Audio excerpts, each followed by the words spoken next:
Rob Wiles discovers how another kind of preservation paid off for the owner of a bakery in Tracy City near Mont Eagle. Cindy Day bought the historic Dutch Maid Bakery just before the doors were to be shut forever. Proved to be a good move for Cindy, as well as the many visitors who come there for the fresh baked goodies. Another day, another oven load of bread, cakes, and other tasty treats here at the Dutch Maid Bakery. All of our breads are hand weighed, hand cut. This cutter is probably from the 1930s. Cindy Day and her family and staff have been hard at work for several years here. But the bakery has been the site of wonderful aromas and tastes long before Cindy ever found it. The bakery was originally started in 1902 by John and Louise Bagenstosh, who arrived here from Switzerland in 1880. They had 6 boys that were brought up in the bakery, and all 6 boys worked in the bakery, and 3 of them went to school for milling. The original oven was heated by wood, so they had to keep the wood going all night long. One of the embers had fallen out one night and started the bakery on fire. Then they rebuilt it in the early 1920s, state-of-the-art for the 1920s. That's why all of our equipment, our oven, the mixers, all of that is based from the 1920s. It isn't only the equipment that's time-tested. Everything here is done the old-fashioned way, from scratch and by hand. If you can take the dough and pull it apart, so almost like blowing a bubble, if you can get it thin like that, then you'll know it's ready. See, it's not quite ready, it's tearing.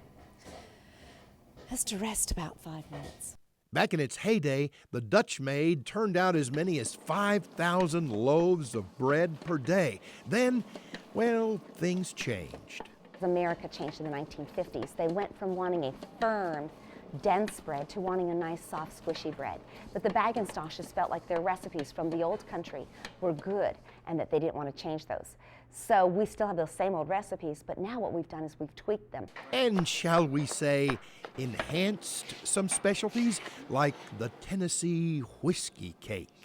Well, of course, it's got some secret ingredients, but the main secret ingredient is it has extra amount of pudding in there, and it's got the cherries, and it's got the Jack Daniels that's in there, as well as the chocolate cocoa, the Dutch cocoa. We bake the whiskey in the cake, and then when it comes out, we put a glaze over the top of it that actually has the alcohol back in it, so it adds it back on top of the cake.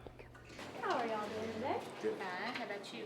Doing good. Another way Cindy has updated the Dutch Maid is by adding a cafe.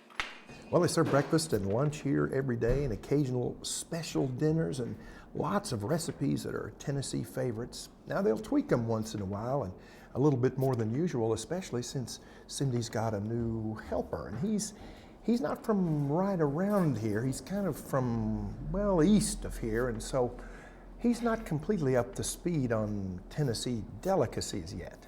Are you good at, like, fried chicken? What do you mean? Okay, maybe Philippe Leroux doesn't know a lot about deep frying yet, but he knows about bread. For me, I'm French, you know, and the bread is a basic thing. He came in one afternoon to purchase some flour because he wanted to make some bread at home. And so I said to him, I said, well, when you get done bringing your bread at home, would you please bring it in and let me see what you have made? Because I'm fascinated by European bread. So he brought it in, and as soon as I broke off a piece and I tasted it, I said, when can you start working for me? I would love to learn the way that they did things. So what I have done is I've shown him some of the American ways of baking, and he's shown me some of the European ways of baking. So he is really fascinating, and he's very talented. He worked in France for his uncle, who owned his own bakery. So he was an apprentice through his uncle. Onion deal bread with raising a little bit. And now Philippe is sharing his knowledge about European cooking with Cindy and learning about things like fried chicken from her. You must to adapt your recipe to your customer. You must do what they like, you know. And most of the time people like sweet bread, and it's why we put honey or sugar sometimes. But me, I never put before, you know. But customer like this, like that, we do it.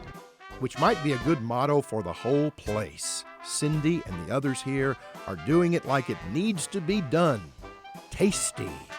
At the Dutch Maid Bakery in Tracy City.